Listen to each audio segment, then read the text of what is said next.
I think the second thing we look for is that somebody else, not us and not the project, are spending an inordinate amount of money to make that place better. That can be a city like Denver, who, they call it the incredible Denver voter, but Denver's just always doing stuff. Since we've been there, they've built TIA, convention centers 3 times bigger than it was when we started, convention center, hotels, light rail, heavy rail all over the city, football stadiums, basketball stadiums, baseball stadiums. Of course, field is incredibly important in the history of Denver. So that sort of investment in the city is a really big deal. We went to Steamboat because Alterra was spending $250 million to upgrade what was already an amazing mountain.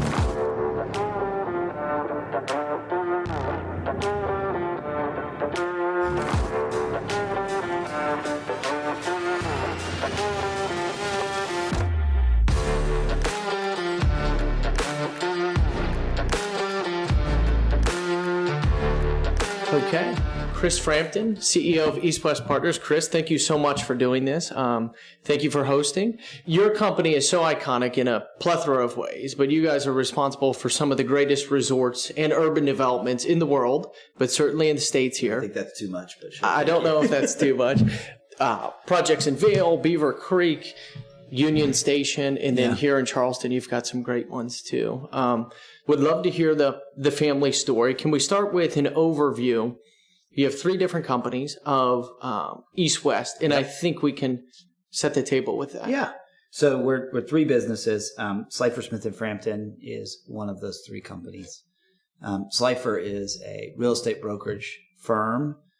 Depending on the year, might be number 1 in Colorado. They're number 1 in Eagle County, and they're number 1 in Summit County, which is so that's Vail, Beaver Creek, and then over in Summit is Keystone Copper, Breckenridge. And then they're number 3 in Pitkin County, which is Aspen, Snowmass. Amazing firm, originally started by a guy named Rod Slifer, who was, I think this is right, the first ski instructor in Vail. That's what I heard you say before. Yeah. And, just awesome group. They're about 500 people, I think, and really awesome company. What's great about them, first of all, is that they're making a market in real estate, but they're an incredible service provider to people buying homes and selling homes. And then for us, selfishly, it keeps us very close to those markets. And a core part of our business is selling condominiums and ski resorts. And so it's just great. They know how to sell them. They know who's buying, great data. How many bedrooms should we build? Where are these buyers coming from? And so they're really awesome. The other company that is really amazing, a place called East West Hospitality, sometimes called East West Resorts. They've had a number of names. For a hot minute, they were called East West Destination Hospitality, and that was too much, so we got rid of that.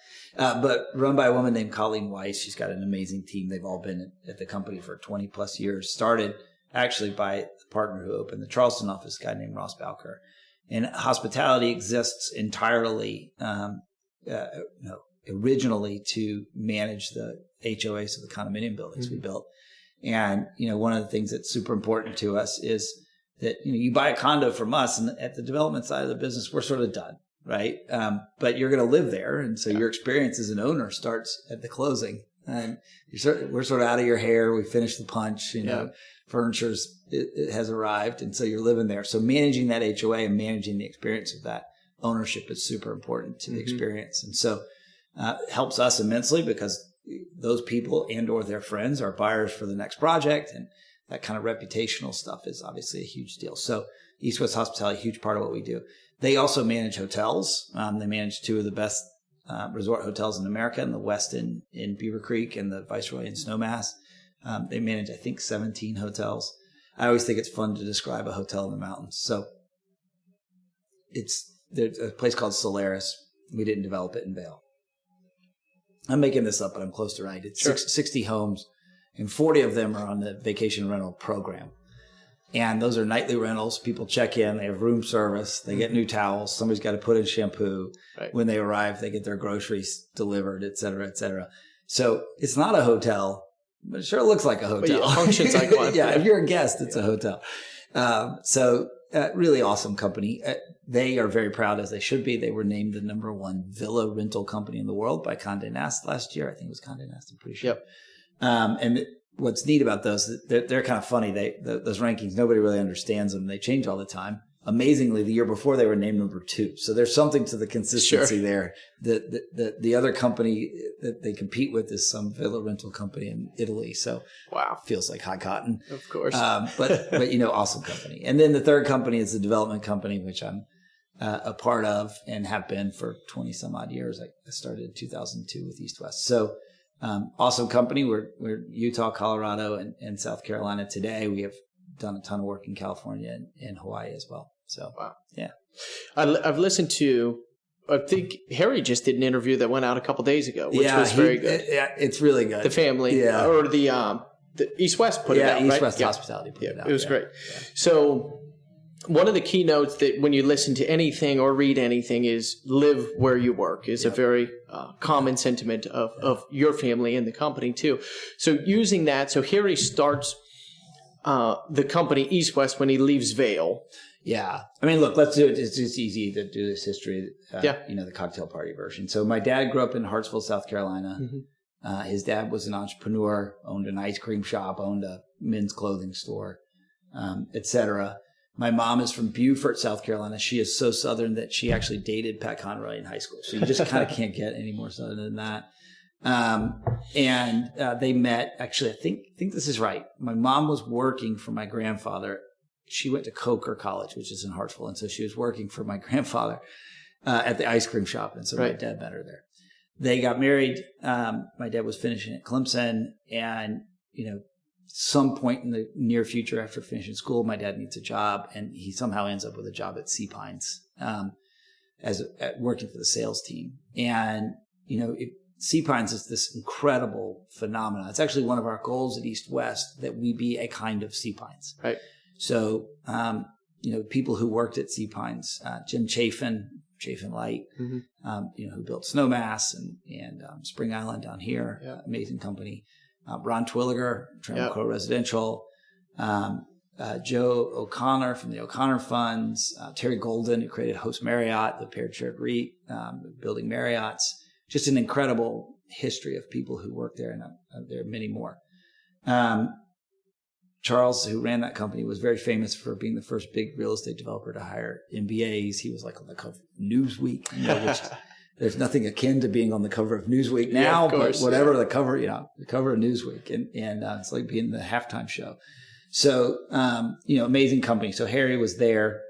They got promoted through the ranks. We moved to Charlotte. I was born in Charlotte, and he ran a place called River Hills, mm-hmm. which is is it Lake Wiley, which is the southern nuclear power lake in Charlotte, and then moved up to Richmond to develop a place called Brander Mill.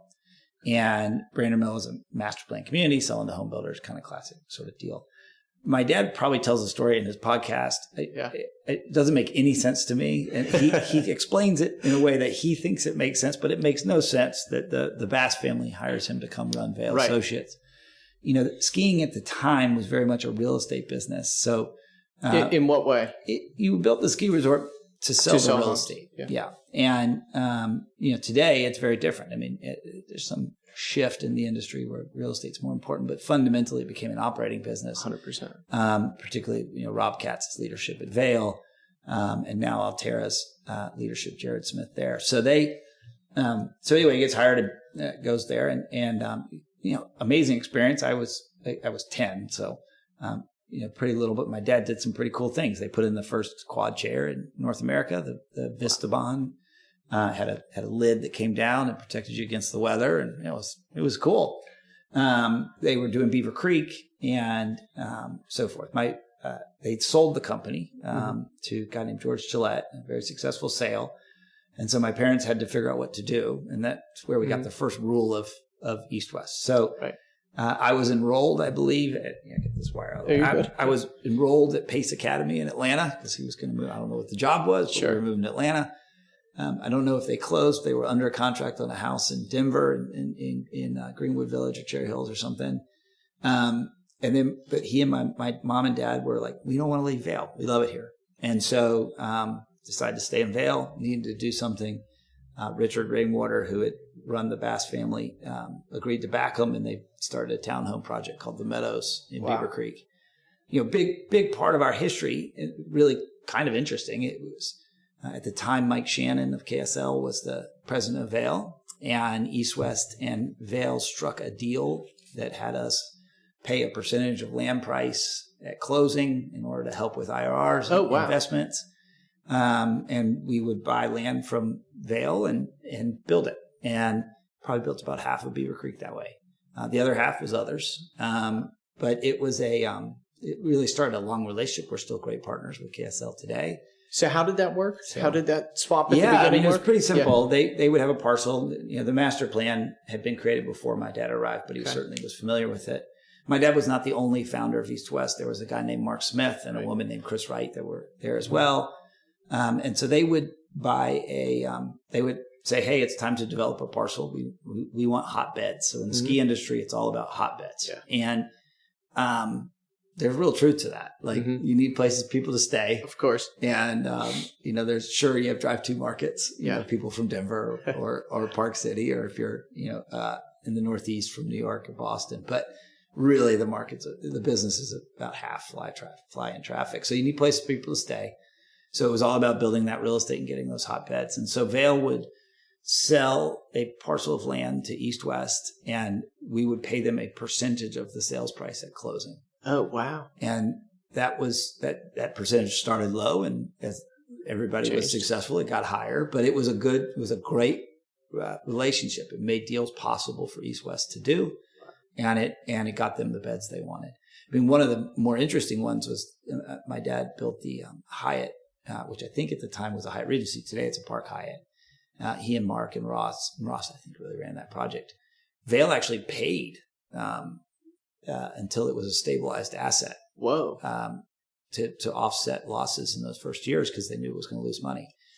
And everybody knew it was going to lose money because Beaver Creek wasn't a thing yet. Of course. So, you got to get there. Great, but great for Beaver Creek. Beaver Creek is an amazing place today. Really beautiful. Very different kind of ski resort because it's a resort instead of a town that had a ski mountain next to it. So, it's built from scratch, but it's awesome. Started that relationship. So that kind of got East West Partners going. The first project, I think, out of Beaver Creek was Denver. Mark moved to Denver to take over and start doing that. A place called Riverfront Park, 1999 or so. They had done a few deals elsewhere, but that was the first big one. And Riverfront's where I started. I moved there in 2002. But it was interesting because what the guys realized was that the ski resort business is actually very similar to the urban development business. Things that are similar, easements all over the place. Yeah. Right. Vertical mixed use. Yeah. Which is, it's funny to think about now, but that was unusual, right? In the 90s. And, it was retail here, homes here. Right. So that urban development was a really natural fit for us. In fact, the early days presentations of Riverfront Park was resort living in a city. I think that's evolved, but unbelievable place, Riverfront. And so, since then, it's been a very natural evolution of that skill set of placemaking to, be able to do that in other ski markets, but also in urban markets like Charleston. So. For the urban markets, you were saying it's similar to the resort development because the city's the amenity that you're selling effectively. I thought that was neat. What were the initial, for your father, what do you think were the initial critical deals that went really well or really catalyst for growth? Like what was, hey, we made maybe a big fee on this project, or what was pivotal? Well, you go listen to him tell the best story is this. So I can't remember when it was. It was around the SNL crisis. And they were in deep dog doo-doo. And there was the folks from American Express decided to build a corporate retreat for their executives in Beaver Creek. Wow. And the project kept getting more and more expensive. And they had a percentage fee deal. It was just a pure fee development. And so the best thing was that deal. And it really kept them in business. It paid salaries and nobody had to go get a new job. Wow. My dad and Mark, really both of them extremely entrepreneurial. Mark Smith, who is an amazing guy and was really my mentor. Mark is very famous because as far as I know, he's the only person to ever lie about his age to get a real estate license. Yeah, it's so funny. You hear about people lying about their age to, join the military or something like that. Mark lied. He was 17. He said he was 18 so he could get his real estate license in Florida. It's amazing. Yeah. So I think that's a deal. I mean, look, real estate development, any developer knows this. It is always a long bet on the economy. And the capital sources have many places that they can invest. And so there are dry times and there are bad times of overbuilding and over leverage. So it is an up and down business for sure. I mean, I think what East West has done a great job of over the years is finding places people want to be, capital and land partners that are patient and know that markets change, and try the hardest that we can to manage through all that. And it doesn't always work out. Of course. 2008 was bad for everybody. And for us, we had a couple of really big hiccups there. Hiccups is such a funny word. I mean, it was bad. And, we had signs, we had hats made that said 2012. And that was basically right. 2012, it came back. So anyway, I would say the American Express deal is a huge deal. Going to Denver was big. Coming here to Charleston was big. We're now comfortable working around the country, but those were big deals. And I'm sure if you ask Harry and Mark, they've got plenty of other versions. Yeah. What was the importance of having the brokerage part to the business early on? Like, did that generate just consistent cash flow for them, and then they made fee revenue, and then money on sales? Ultimately, it's been a great business financially. Unbelievable business financially for sure. Both for the owners of the brokerage and also for the individual brokers themselves. I would say the importance of it was selling new homes. So, selling new homes is different from brokering real estate. And so a broker, very important role in our world of making a market. But selling is different. And I think the best example I can give is someone who's selling has this many cars on the lot. And this is the lot. And if you go to the lot next door, that doesn't do any good for my client. And a broker is making a market. And so they're helping match a seller and a buyer together, and they're working for the transaction. They are both incredibly deep skills. They are licensed to the same, so I think it sometimes confuses people. And there are people who can do both, of course. It's a big world. But selling is very distinctly different from brokering. And so I think really the main thing was finding a group of brokers, because they're all brokers, who could really represent and sell new homes in Beaver Creek. And I think that's why Mark started Slifer Smith in Frampton. Now, they always viewed the brokerage side of the business as the real long-term opportunity, and so ultimately they partnered with Rodney Slifer, and so created Slifer Smith in Frampton. He had Slifer Real Estate before that, and I think Harry and Mark called theirs East West or something. Interesting. So in leading up to evolving through the company here, do you want to give an overview of your career, maybe from Trammell to East West, just as a little bit of background? I mean, look, I thought I was going to be a newspaper reporter. Worked on the Davidson College where I went. Very formative thing in my life, and had an amazing opportunity through a family friend to work at the Wall Street Journal for a summer. It was awesome. I flew in Air Force One. Wow. I reported Don't Ask, Don't Tell and NAFTA. I mean, it was really cool. Wow. It was great. And it was the end of the summer, and there were some of the guys had gotten their internships after college, and they tended to stay longer. And a guy got a new job, and everybody was super happy for him because evidently it was the best starting reporter job you could ever get at the Des Moines Register. I was sort of like, wait a minute, maybe this isn't what I want to do. So I didn't really know what I wanted to do. And I mentioned Ron Twilliger before, and I am very. It is not lost on me that I started on third base, but Ron was nice enough to help me get a job in Charlotte with Trammell Crow Residential, and very cool. Worked there for a year and a half. I had a girlfriend in college named Yvette. She's now my wife. We have 3 kids together. She got into NYU Film School, so I wanted to follow her to New York. Wow. Got very lucky that Merrill Lynch was looking for somebody and needed somebody to start 2 days later. And I was like, I can start 2 days later. So I went to Merrill Lynch. Really kind of amazing to me. I was not a good investment banker. I didn't really understand the math until after I left investment banking, but awesome job. I made decks and I made Excel spreadsheets, 10 hours a day. My first night, I spent the night, I got a shoe thrown at me. Still friends with that guy. So, great experience. I was at Merrill for about 2.5 years. Went to grad school at Columbia, snuck in the back door at Columbia. I'm very proud of this. The real estate development program was in its second year. Wow. And there were 32 students. There were 32 applicants. So today to go to the real estate development program at Columbia is really hard, but I snuck in the back door there. I actually was planning to go to development, but Yvette was staying in New York. She wasn't done with NYU. And so I went to work at a small boutique real estate banking firm. And as soon as Yvette agreed to marry me, I made her move to Austin, Texas. Went to work for a group called IMI, selling real estate. So a whole new ball game.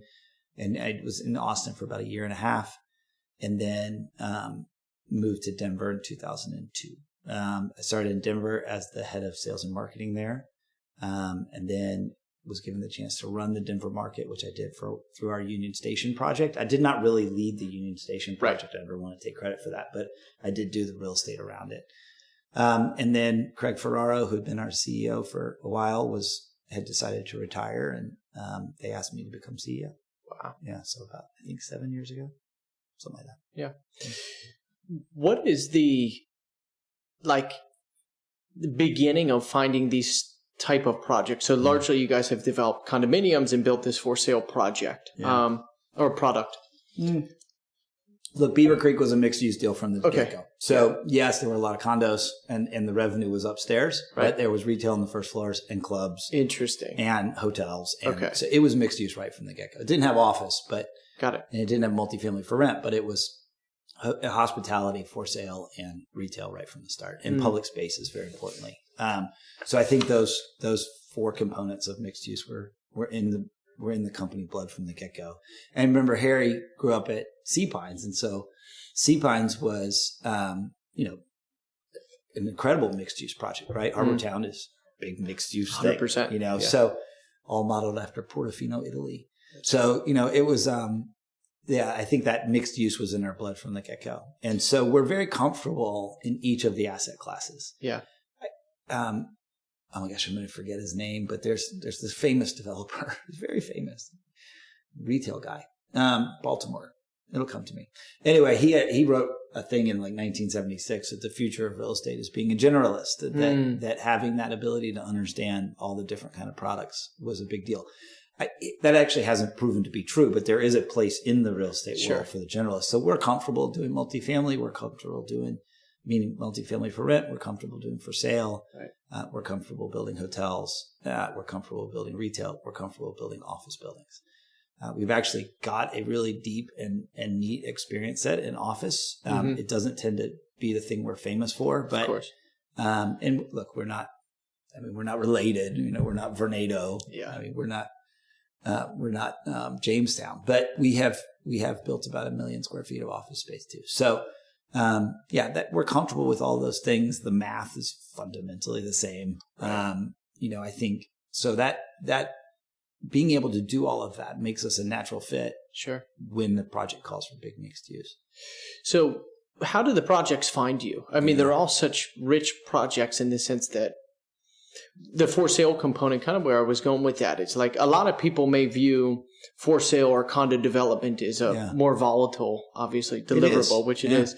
How do you guys, what is the beginning stage of finding here's an area and then this is what we want to do? Because it seems like all the assets are complicated and there's a sales component to it. What is the initial thought process? I can't announce it yet, but we're about to do a new deal with a new capital partner, and we're very close, today. Right. And we agreed to all the terms, and the CEO of that company said to me, "Okay, can we do something now that doesn't require us to cure cancer?" And I've been thinking about that a lot. That's right. Honestly, it's a good comment. We should do more of that. Look, how do we find deals? I'd say and how do you decide what you want to deliver there is really the question. Well, okay. So let me do the first question I thought you were asking. Look, we find deals most of the time. We have off book. We have never successfully, literally in our 40 years, we've never successfully bought something that was being represented by a broker. So the deals that we are attracted to and that are attracted to us are usually some sort of long-term land partner. That might be a public entity. So Union Station is an example of that in Denver, where Dr. Cog and Regional Transportation, meaning the Denver Regional Council of Governments and the RTD, which is the Regional Transportation District in Denver, and the city of Denver went looking for somebody. So we entered that process and got through it. So we bought land from them over the course of 7 years, and it was a takedown schedule, et cetera. At Daniel Island, the Brumley family who own Daniel Island were looking for a long-term partner to work through the last of their amazing holdings and their amazing community. And so we've been doing that with them. So I mentioned what we do at Beaver Creek. That was a partnership with Vail, then Associates, now Resorts. In Steamboat, it's with Alterra, the owner of Steamboat, Icon Pass. So the deals tend to be some sort of long-term partnership with the land. So that'd be number one. I think number two, what do we look for? I mentioned that, my parents moving, not leaving Vail. So our first thing is there's a senior partner who wants to move to a market and make their home. A good example of that is Ryan Stone, who runs our Steamboat. Ryan was with us in Denver, and Ryan and his wife, Susie, just really, really wanted to move to Steamboat, and Steamboat's great. So that was cool. I think the second thing we look for is that somebody else, not us and not the project, are spending an inordinate amount of money to make that place better. That can be a city like Denver, who, they call it the incredible Denver voter, but Denver's just always doing stuff. Since we've been there, they've built DIA, convention centers 3 times bigger than it was when we started, convention center hotels, light rail, heavy rail all over the city, football stadiums, basketball stadiums, baseball stadiums. Of course, feels incredibly important in the history of Denver. So that sort of investment in the city is a really big deal. We went to Steamboat because Alterra was spending $250 million to upgrade what was already an amazing mountain. So that kind of commitment to growth. Charleston is an incredible high growth city. And so that commitment to growth is very important, and the investment in making that place better is very important. So that would be second. After that, we just want to go somewhere cool. We're really into Tampa. I like Tampa. We have this thing, it says East West Partners, and then, like the jewelry store, it tells you, where they are. You just want to make sure it fits. Of course. When we started on a project, I don't think we are particularly distinct in this, but, we might be distinct in one way. We talked about Slifer Smith and Frampton. We are very much, how are we going to lease this office building? What is the rental experience going to be for this tenant as a retailer, or for this tenant as someone who lives in our apartments? What is it going to be like if you buy here? And so we really do start with that sale in mind. We're very much a sales-focused company, and I think that's a big part of what we do. After that, it's what everybody else does. We hire Robert Charles Lesser. They do a market study. We talk to our equity partners that we think might be interested in a deal like that, make sure it matches their mandate and that it's truly fundable. Sometimes we fall in love with something. We are in love with a site that we've been partnered with the landowner for 5 years or so in Zion to build an experience-based hotel that I think would be absolutely amazing. But it turns out no institutional capital guys raised a fund to do that. So it's been a little tricky. We're going to figure that damn hotel out. Matava Zion is going to be amazing. But, it's very important that it be investable. That's an incredibly important part of it. Wow.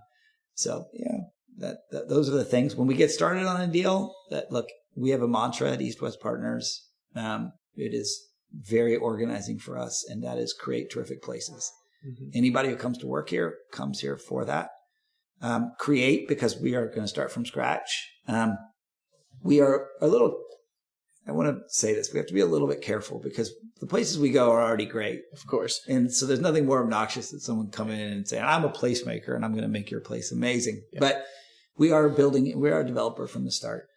Place is a big deal. I was an English major. And it seems like a weird thing to say, but the search for place is just this very distinctly American experience.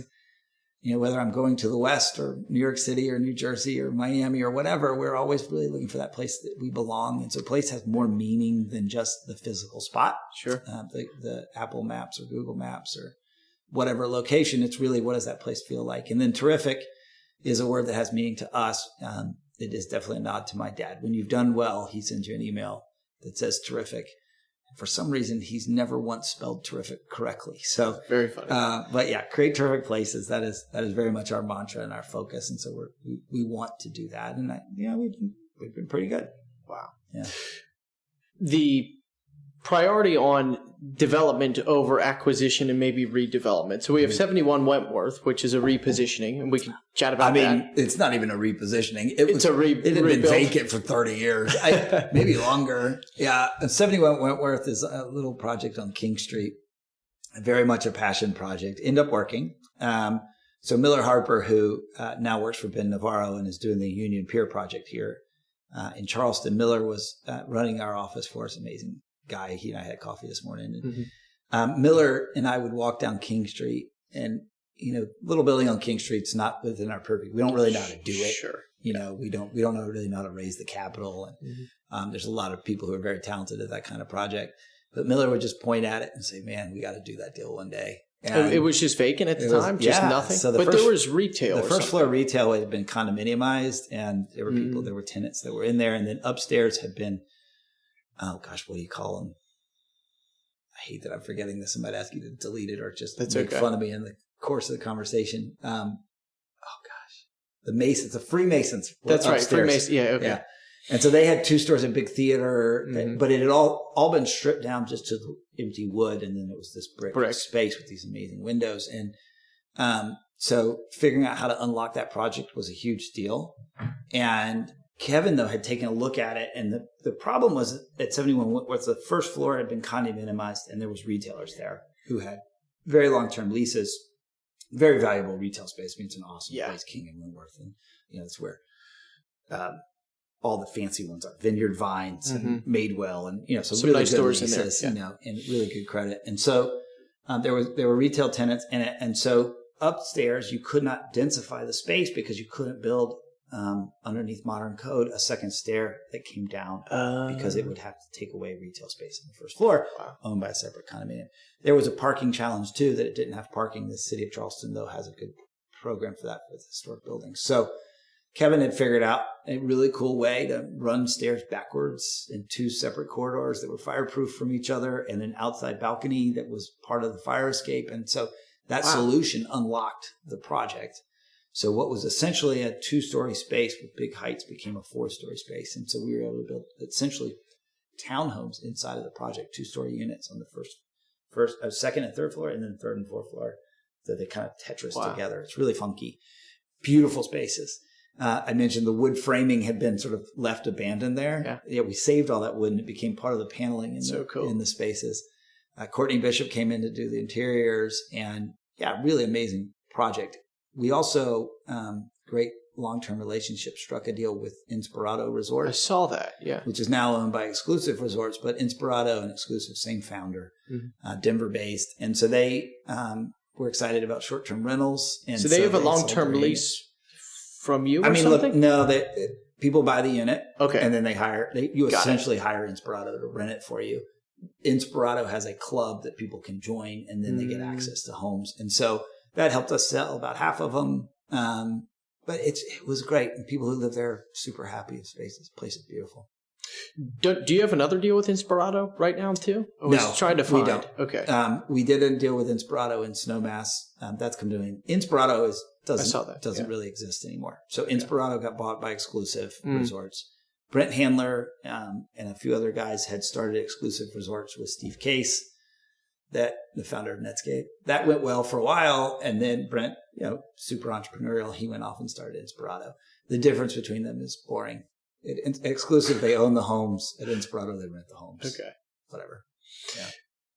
To change gears a little bit, why do you like, what was the transition to the Charleston market in the first place? And then what do you like so much about this market? I mean, if you look at like you were talking about the jewelry store, if you look at the map where you guys are, they all make sense. Yeah. But why do you think they make sense? Yeah, I mean, look, we came to Charleston because Ross Bowker and his wife decided they needed to leave Colorado. I think there were some health issues, and they needed to get away from the altitude.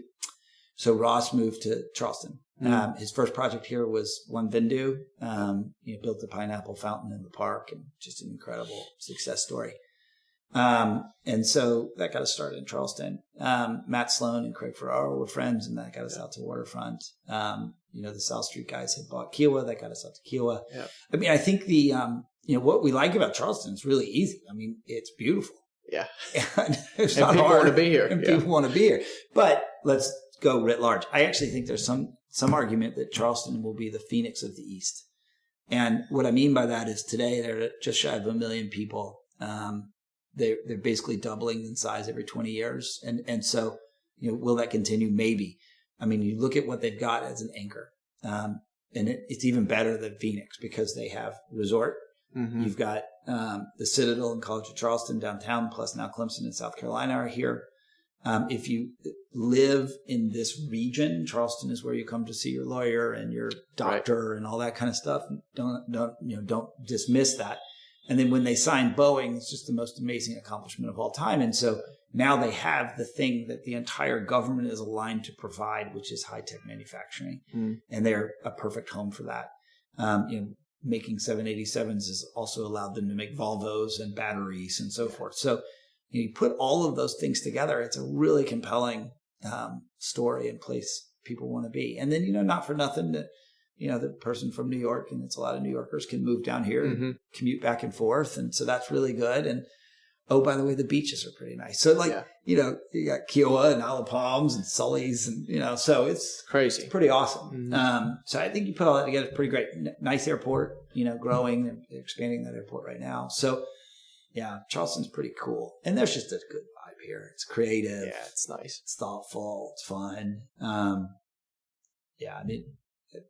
I don't really say New South anymore, but it's kind of New South. Mm-hmm. Pretty cool. Transitioning a little bit to investment philosophy, I want to talk about risk a little bit. Sure. And deal structure, if you can, however much you want to. So what is kind of the guide on, okay, so we have a project like Wentworth, and then you have like a Snowmass Base Village. I mean, these are two completely different projects.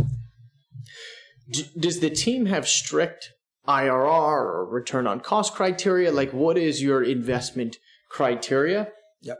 Starting there, and then we can get into how those decisions are made for these other markets too. But what is the criteria, or what do you guys look for? Yeah. I mean, look, we're looking for a good supply story and a good demand story and a constrained supply story. I mean, I think there are amazing developers who in some ways are in the business of manufacturing yield.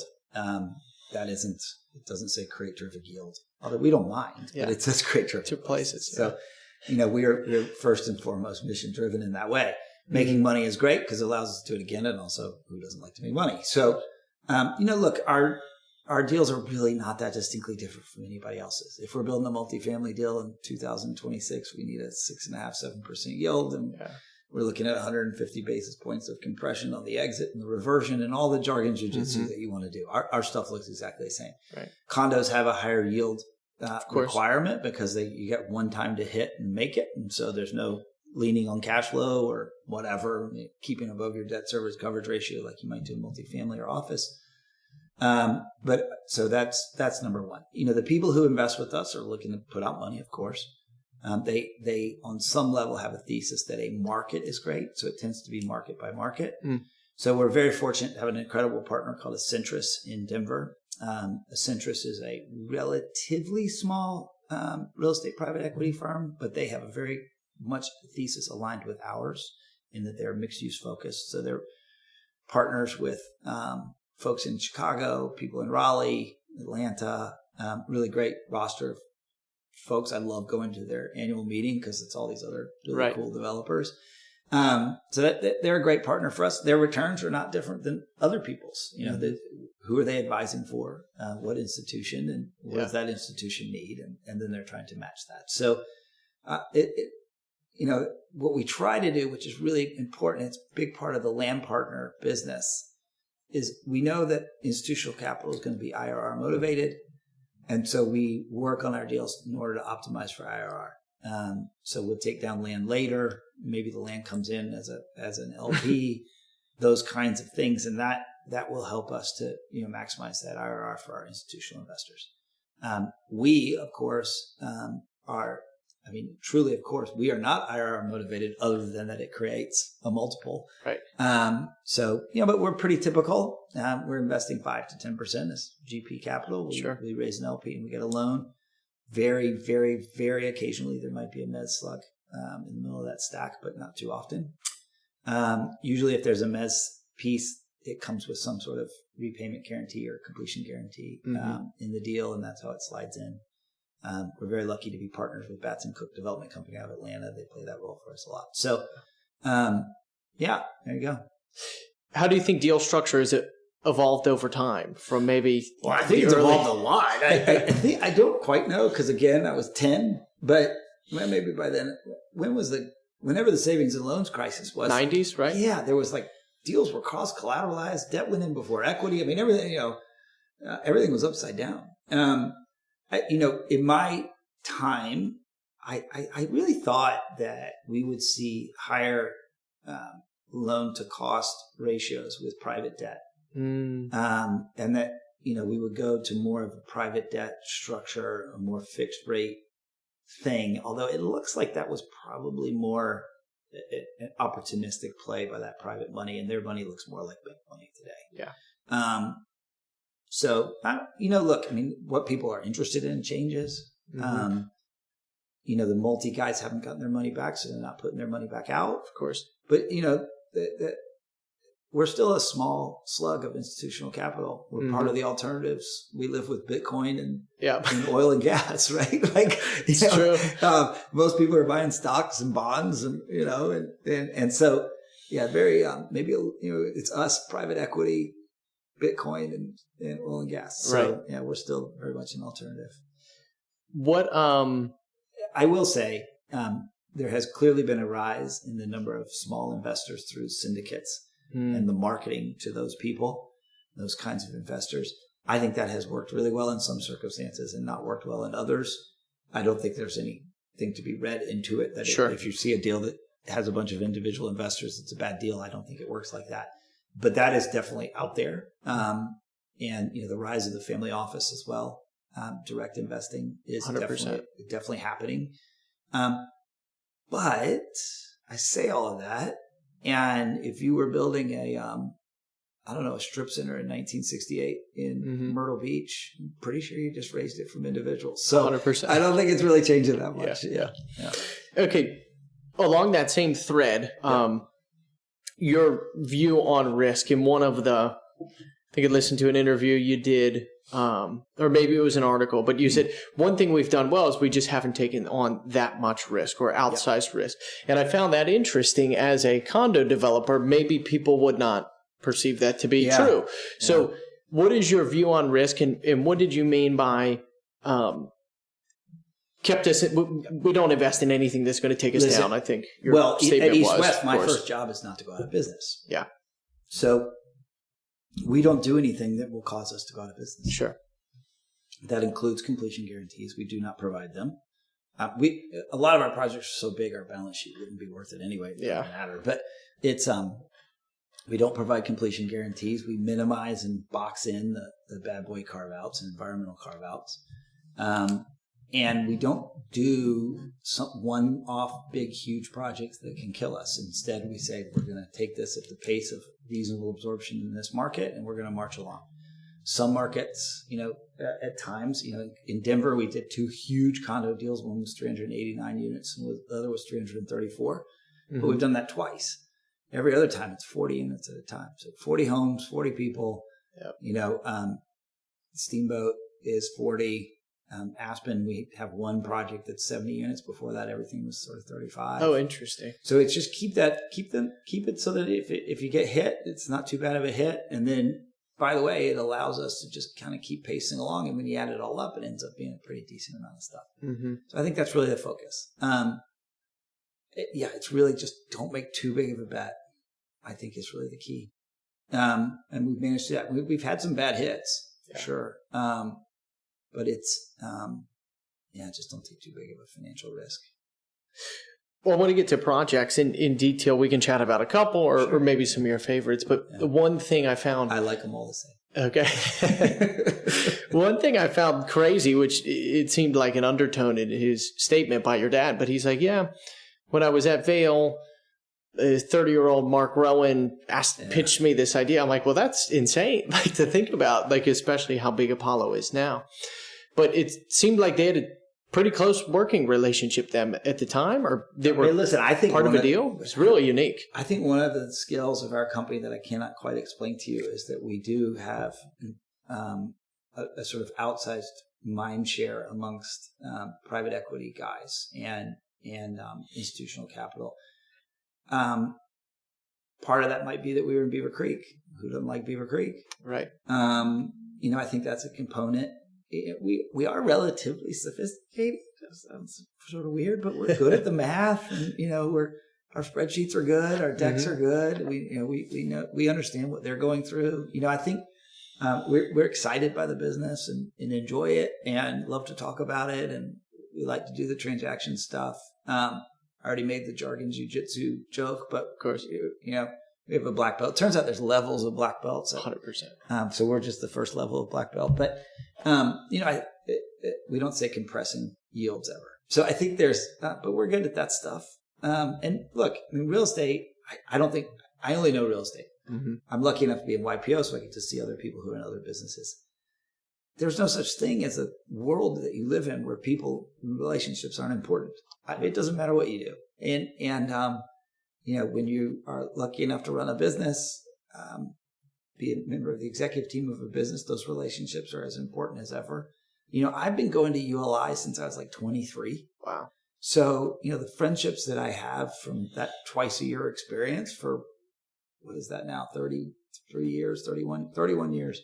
That I missed once. I missed San Francisco. That is an awesome group of people, and so as a result of that, I'm friends with all the other people, men and women who are my age, who have grown up in the business together too. Yeah. So I think that's really good and super helpful. Relationships are a huge deal. How is your role?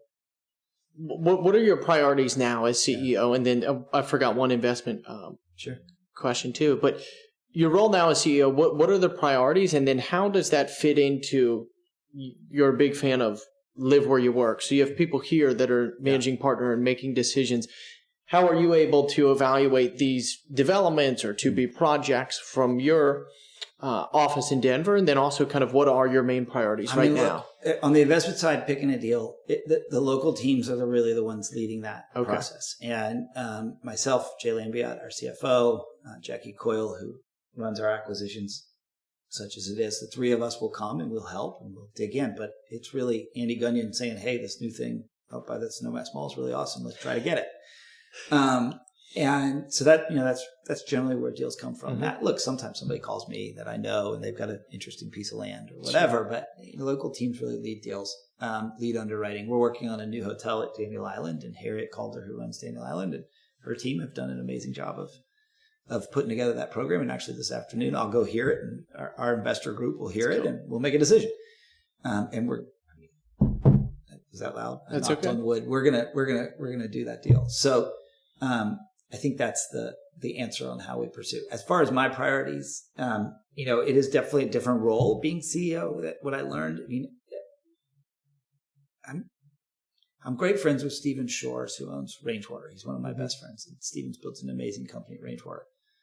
And Stephen does talk about this, they got the big 75,000 unit management company, et cetera, et cetera. And when you become CEO, it's really awesome. It's really fascinating. But I don't interact with cities anymore. Not really. I don't work on schedules anymore. I don't build spreadsheets anymore. So I miss that from time to time. I love getting in the dirt and deciding where flowers are going to go. Yeah. I love, it's such a weird word. I love product. But, sure. I love design. I love thinking about resident mix and who's going to buy, who our homeowners can be, our office tenants. Look, during COVID, I read Jim Collins' Beyond Entrepreneurship. Mm-hmm. He rewrote it as 2.0. I read that. And from that, we decided to focus on creating a big, hairy, audacious goal. And we did. We interviewed and surveyed the entire company. There's about 80 people that were working alongside the development as part of the development of the process. And so we created the goal to be the most admired development company in America. Wow. In Beyond Entrepreneurship, there's this idea of a relationship. You can set a goal, a mission. It's a nice way he thinks about things, but the mission is to take the hill. Oftentimes when you hear mission driven, it's this bigger, maybe softer thing. That's the vision under the Collins framework, but the mission is to take the hill. So our mission is to be the most admired development company. Obviously, there's no way to know if we've achieved that. So when you do one that is relationship like that under his thing, you then have to set certain targets that you will actually achieve, things that you can actually do. So we set 5 of those. Our first was that every year in our engagement survey with our folks in our company, we would do better year by year. So we've done that. We're year 3 and we've done better each year. It's a bit of a bummer because Outside Magazine stopped doing this. Our thing was to do that survey. The way it works, these companies make these surveys and you hire them and you can win these awards. We wanted to win the Outside Magazine one because how cool. And so of course, 2 years in a row, we were in the top 50 best places to work in America, according to Outside Magazine. But then Outside Magazine kind of went bankrupt, got bought, sold, somebody else took it over and they stopped doing that. So we're now a best places to work certified, which is great. But the survey results are really what matters. And we've learned a lot. And we've improved a lot of things. We went to unlimited time off. We introduced a wellness stipend that our team really loves. And those are the things that are important in sort of compensation way. But really much more importantly, people feel engaged. They feel that their teammates listen to them, that they're doing important work. And so those things were a big deal to us, a big deal to me personally, but also just a big deal to us as a company. So we achieved that one. Second one was to build every building net zero operating carbon. Remember, big, hairy, audacious goal. Yeah. We have not pulled it off. We've had some buildings get close and then something go wrong. But we continue to try every time. And we're getting better and better at building buildings that are incredibly good environmentally, do not use resources. You know, I think of it as sort of, it's a funny thing. There's, is that really worthwhile? Do buyers really buy based on that? I mean, the answer is yes. Interestingly, at the super high end in particular, but also building environmentally friendly buildings with a great envelope and great operating expenses is cheaper to own long term. So it's a good deal for our office tenants. It's a good deal for our owners. I think that's a big part of it. And then it's also just nice in that it's not wasteful. It's nice not to be wasteful. And so, you know, all those things taken together, and then the small end, we understand that by doing that, we're not going to stop climate change and global warming, but we're helping on some level. So I think all of those things taken together is a big deal. Third one was to be on time and on budget in all of our projects. We gave ourselves a 10%. We always obviously go into a project with a contingency. Yeah. So on budget, we stayed at. On time, we allowed a 10% contingency there. So far, we have achieved that. So knock on wood, been really good. For those who are like, well, what does that really mean? The way we said it was when we close the GMP and start the construction, that is the moment at which on time, on budget starts. So far we've achieved that. We set the goal that our development entity would make a profit every year. Unfortunately, we have not achieved that. We've made great returns for our investors, and that's been amazing. But the little bit of gummed up economy has slowed some deals down, and so that sort of shifted on us. But we've been very stable, and it's really good. So it's fine, and this year will be good. Next year will be even better. So that was another very important goal. And then I think the fifth goal, which has been really cool to see, is that we said every single one of our projects would leave behind a civic impact that was not required for zoning. So in our mountain markets, we always have to build affordable housing. In Denver, there's a big affordable housing component. Charleston has a piece. Everywhere we work has it. Might be an indicator, by the way, of a good site.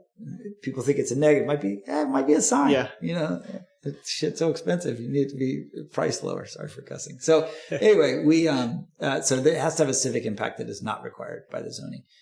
Some of the things we've done over the years are pretty amazing. The Collective in Snowmass is this amazing community center. Union Hall is this awesome arts venue that we built in Denver. In Deer Valley, we actually created a new kind of affordable housing program that goes above and beyond what the city was doing, that allows for a transfer assessment over time.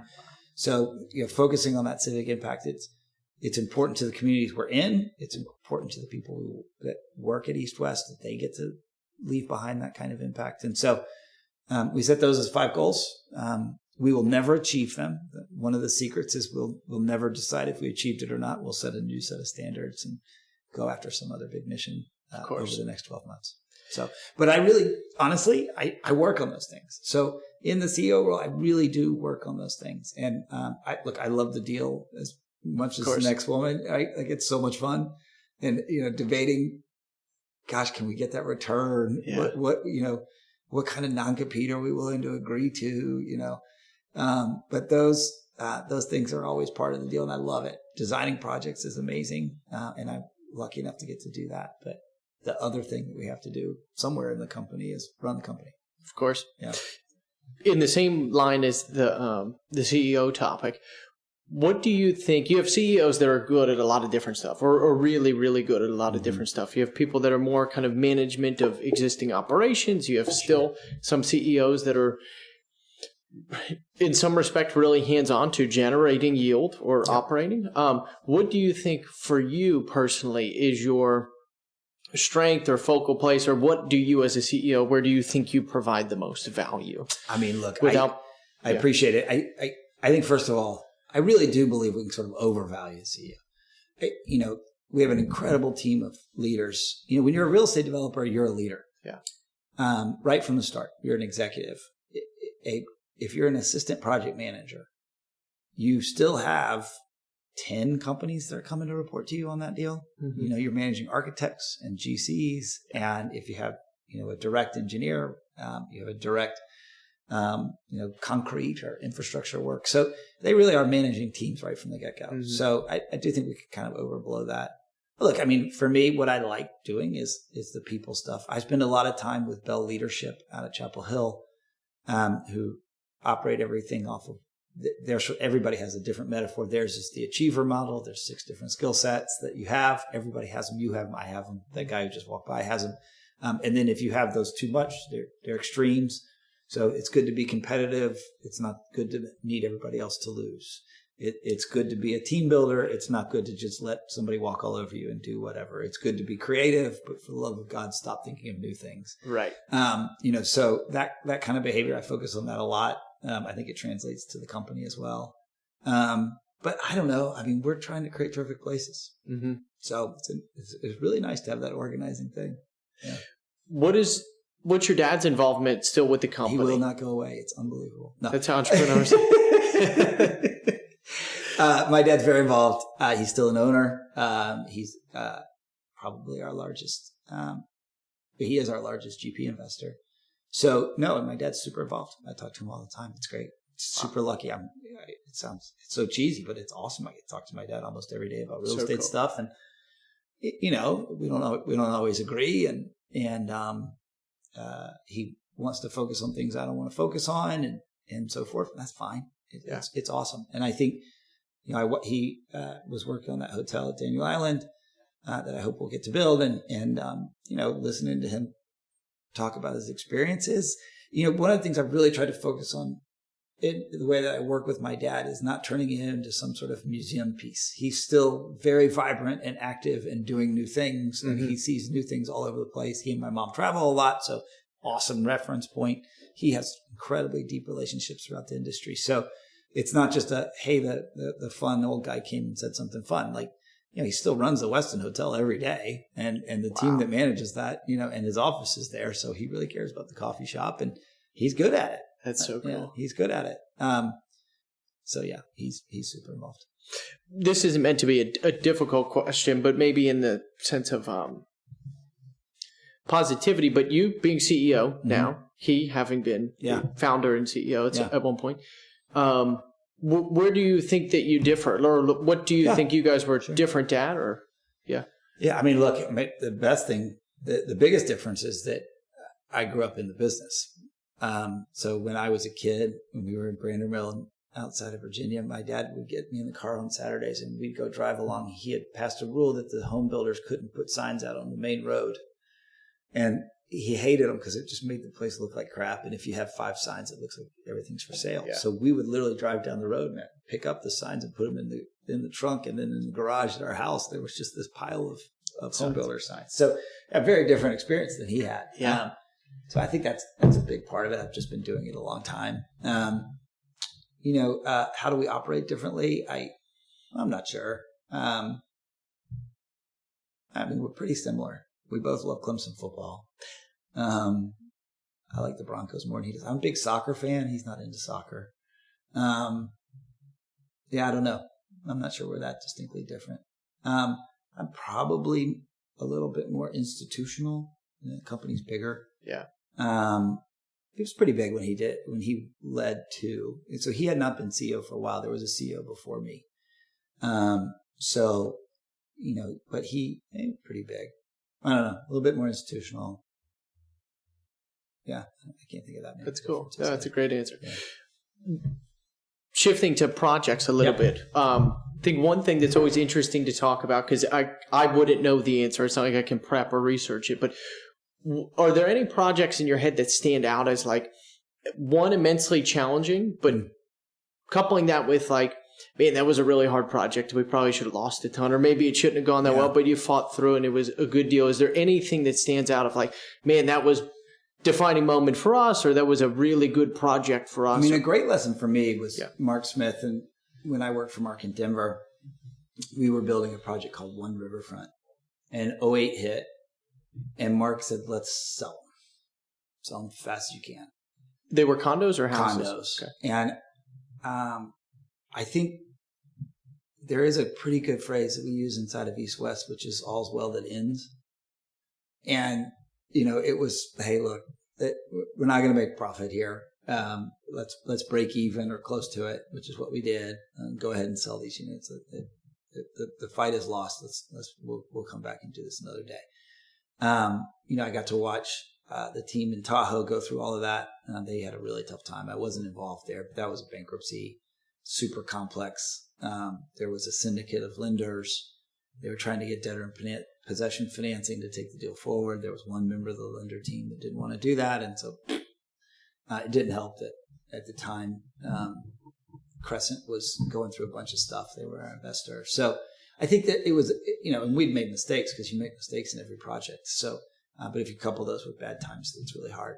So, I mean, I think watching that was really good and formative for me to see how hard that is and the work it takes. When your deal fails, you don't just get to leave. No. You still have to work on it. Don't leave till it's done. Yeah. There's nothing worse than working on a deal that failed.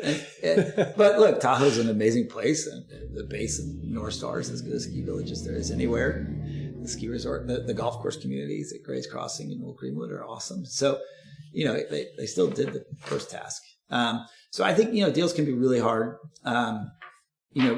The biggest thing that I think we've developed somewhat of an expertise is this kind of tri-party relationship between land, us, and LP Capital. And I think, that figuring out how to match LPs with the land is an important role to play. Yeah, it's very unique. And then, we're oftentimes entitling big things. And I think that's a pretty good skill set of ours too. So we don't know if the deal will happen, but we are known to be working on this project called West Lions Head in Vail. And really interesting. We actually work for the town and the resort. And so, we're there to help. They get along. They have a history of not always getting along, but they get along right now. And the reasons they didn't get along are long and complicated, and I'm sure everybody was mad at each other. But nobody working on this stuff now, for the most part, was involved in those bad things. And so, creating those relationships and managing them through that complexity is a big deal.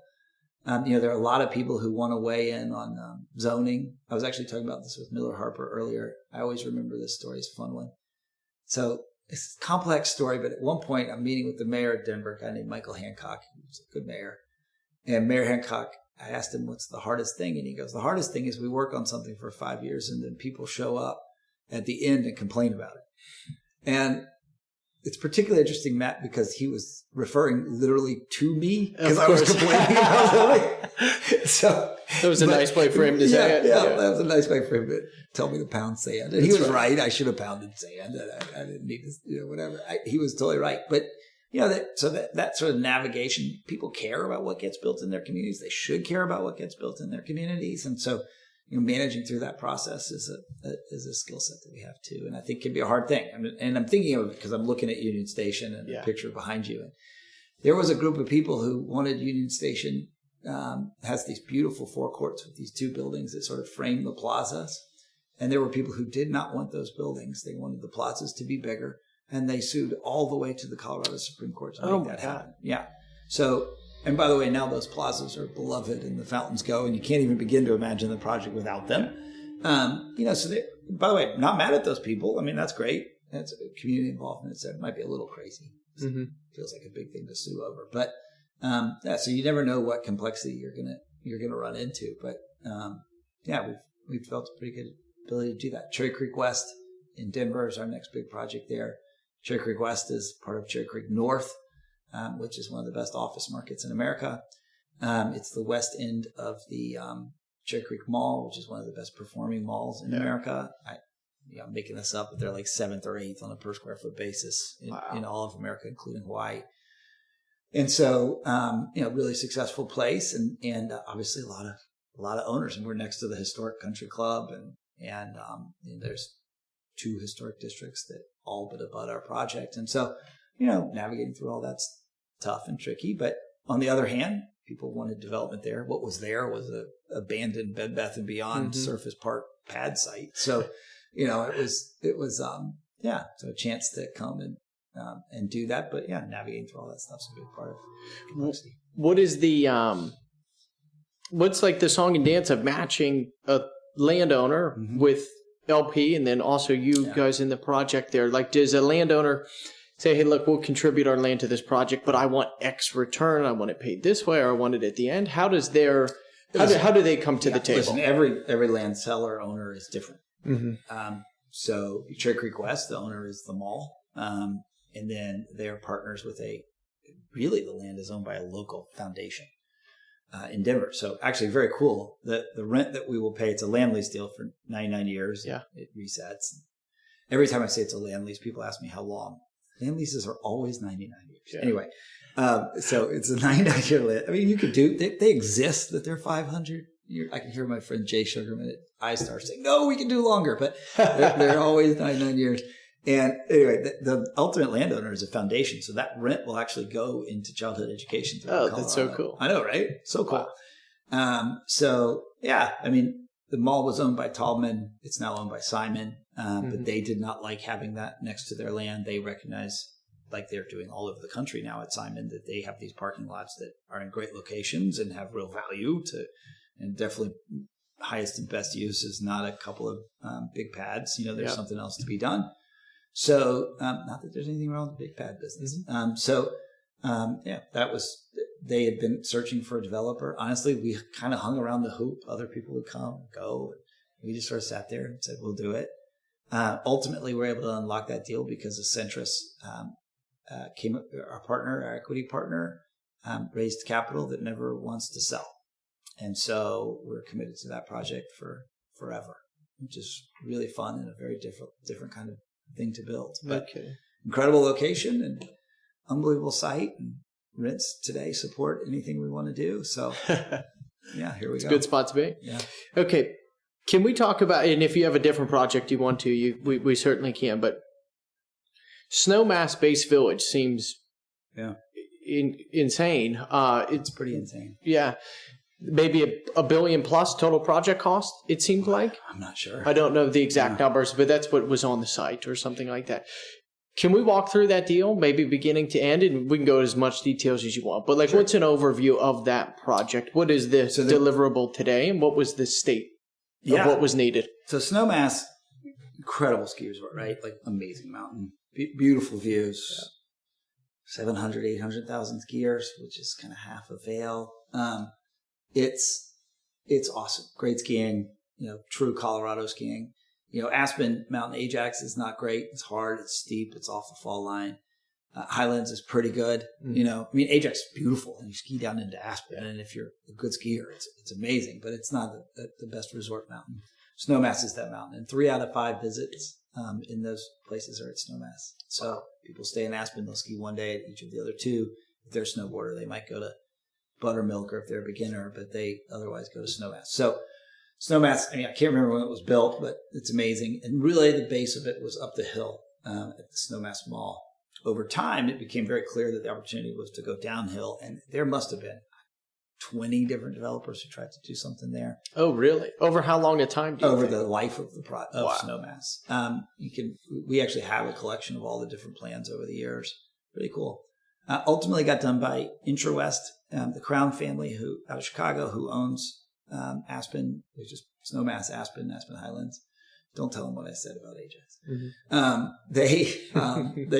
They ultimately wanted to do it. The incredible IntraWest out of Canada came in to do it, and they got started. They built the first few buildings, built a little chicklet gondola, a new chairlift, new childhood learning center for skiing for little kids. I mean, really beautiful start.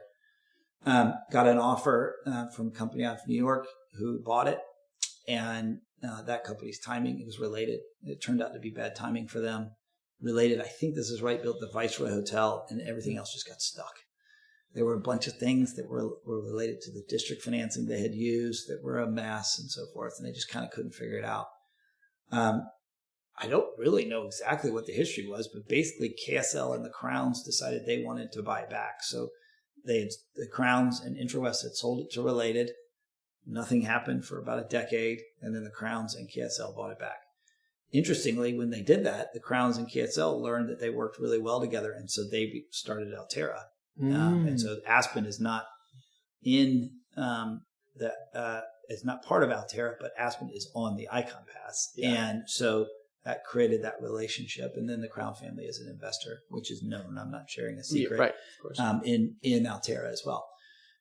So they called. Craig Ferraro was running East West Partners, the incredible Craig Ferraro, and Craig had been CFO at Aspen at one point in his career. And Eric Resnick and Peter McDermott at KSL said, "We think we're going to do this. Will you come take a look at it?" And we did, and they bought it, and we got started. It was I really do remember it. I wasn't CEO yet, but there was an amazing party because it was this big, huge district garage that had got built, and every time you came to Snowmass, all you could see was this big dead garage, and then on top of it was all the rebar that was supposed to go into the buildings that never got built. Oh, no way! So they came out with hacksaws and little blade saws, and they cut off pieces of it. And everybody got a piece of that as the thing. Got them going again. They had unsold units at the Viceroy, so they started by selling those. They had a couple of projects they got going, one Snowmass East and West, and a little building called the Lumen. And then the Crown family, who owned the Limelight hotel chain, wanted to build a Limelight, so there was a Limelight was built. By them, we ran that process, but it was theirs. That got it started. And then COVID hit, which was great. I mean, aside from, it sucked. It was an awful and horrible. It was really good for ski resort business. And so all of a sudden we had inventory and people were ready to go. It's been a crazy story. I mean, real pricing in our last project is about $3,600 a foot. It caps out at like $5,000. Just shy of $5,000. When we got there, it was like $400. So, I mean, it's a crazy story. That's insane. Yeah. I mean, I think people were probably paying real numbers about $600 a foot for unsold units when we got there about a decade ago. So yeah, it's been incredible. Andy Gunyon runs that deal. Andy and his team, Ellen and Travis, have done an amazing job. The property management team's done an amazing job. The ski company's been an amazing partner, and it's just gotten better and better. And so, yeah, it's been a real run. We're almost done. So if you want a fresh home, there's 17 left at Travis. That's right. So you need to get in there now. It's a great place. It's really cool. Snowmass is really cool. Wow. Yeah. And for this project, obviously, your brokerage team is operating all sales there. Is that? Yeah. Okay. Slifer Smith & Frampton represents us on the sales side. Beautiful. If we're in a market where Slifer is, they're going to represent us, but they're not everywhere. So South Carolina here, we kind of do it ourselves. Utah, we work with Christie's, a great guy named Matt Magnata. When we were in Hawaii, we did it with the team at DMB. So just depends. Speaking about like development in Colorado, looking from the outset, having not had a real estate business there. But here, speaking with a lot of developers here, it's a lot different where we have like kind of, I would say, less complex variables, it seems. Now, maybe zoning in certain markets, but is there anything that's peculiar to the mountain resort development that you think is not really exposed as much in other markets? I mean, when you think about tough development, you may think like maybe a New York City skyscraper from just permitting, zoning, air rights, blah, blah, blah. Yeah. But when you look at all the stuff you guys build, you think weather, climate, terrain, getting supply somehow to this market. I think those things are all true. I mean, it's more expensive to build there. There are not as many people who work there. I would say really the biggest difference is really in the market. When you're in a city, it's primary homes, it's people's workplaces. Right. When you're in a resort town, it's generally the buyers and we've done projects that have locals that live in them full time. But the first thing is a customer that comes somewhat irregularly. And we think of resort customers in sort of three ways. So we think of the traditional second home, which is somebody who truly lives there for, all winter or all summer, 4, 5, 6 months or something. Then you have the vacation buyer, usually out of market, comes in for, Christmas, spring break, July 4th. And then you have the weekend traveler. So they drive up from Denver. By the way, we're not particularly geniuses that we think of it that way. Of course, yeah. Because that's how it works. Right. So that's probably the biggest difference between working in the mountains and working in the city. Working in a city is much more full day cycle, if you will. So we're doing office, we're doing residential, we're doing for rent. So cities have a much more dynamic asset demand. Mm-hmm. So we're sure. I think so. Yeah. In lightly wrapping up here, is there any project that you would like to chat about briefly that you think comes to mind or was significant to you or the company, or maybe in your role as CEO, or maybe none of the above, but something that you think is critical?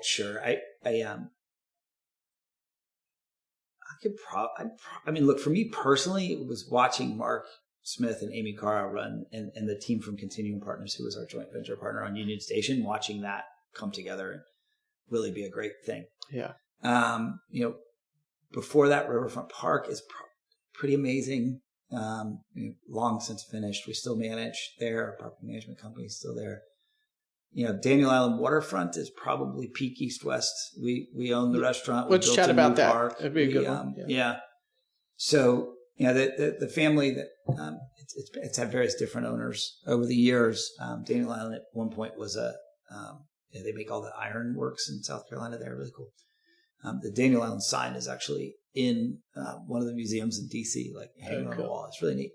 So, but Daniel Island was an amazing development. It was one of the first big new urbanist projects in the United States. Matt Sloan was doing an incredible job running it. They had intentions of building a marina. Probably would have been a good idea because now all the PE guys want to own marinas, which is probably a good idea. But they decided not to do that, and so they had this parcel on the waterfront. Daniel Island's an island, but it's very rare that you actually get to the water with housing. And so they had this idea to build waterfront. They had this really god-awful children's park there that was like a recreation, I think, of the South Carolina waterways. Oh, wow. And it had water in it, but there was a giant sign that said, "Do not go in the water." So imagine you bring your little kid down there.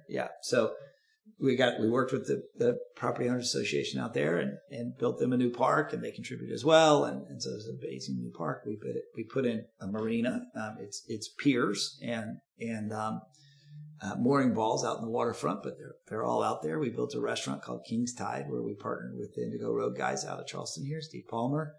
King's Tide is amazing. Yep. I love it because people who live on Mount Pleasant will get in their boat and ride their center console up the river and come park and have dinner and then get in their boat and head back home. Cool. I mean, it's so good. So it's been, we've done condominiums. We're doing apartments. We did retail. I hope to do a hotel. It's just a really nice, very pleasant, beautiful place to live. Howerton, LS3P, other architects have been great. So yeah, really happy. What's the last phase of it right now? It's not complete. It's not done. No, We have 2 parcels left. We have apartments under construction. We're residences that are closing as we speak. I think there's 2 closings today, maybe 15 unsold residences right now. And then there's 2 more pieces of land. One's on the water and one's on the marsh. So really neat project. I mean, we've been at it for 7 years. We've probably got 3 or 4 to go. The prices on those look pretty nice. I was looking through the townhomes and condos yesterday. I think it's a decent value out there. I mean, Daniel Allen is a phenomenon, man. I mean, it has.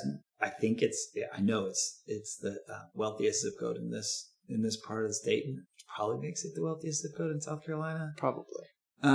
You might get some thread out on Kiowa, right? Mm-hmm. But it's a great place. My favorite memory, first time I ever went to Daniel Island with an eye towards real estate development, it was in one of these real estate tours, the bus with the 2 seats on each side, a little short bus. And we pull up in front of the elementary school out there, which is, I think, is also a middle school. And we're pulling through it. It looks like a school, 1 story, and a little pull-up place where the buses go. And we come to the end of the building, and I'm looking to the right. I'm sitting on the right of the bus. And I'm not making this up. There's 250 bikes. Because all those kids had biked to school that day. Oh, wow. And that is like amazing. That's a kind of peacefulness, a sense of belonging, a place. And I literally got chills seeing all those bikes. And my kids were young at the time. Mm-hmm. And what a thing. And yet then they're here in Charleston. So cool. Yeah.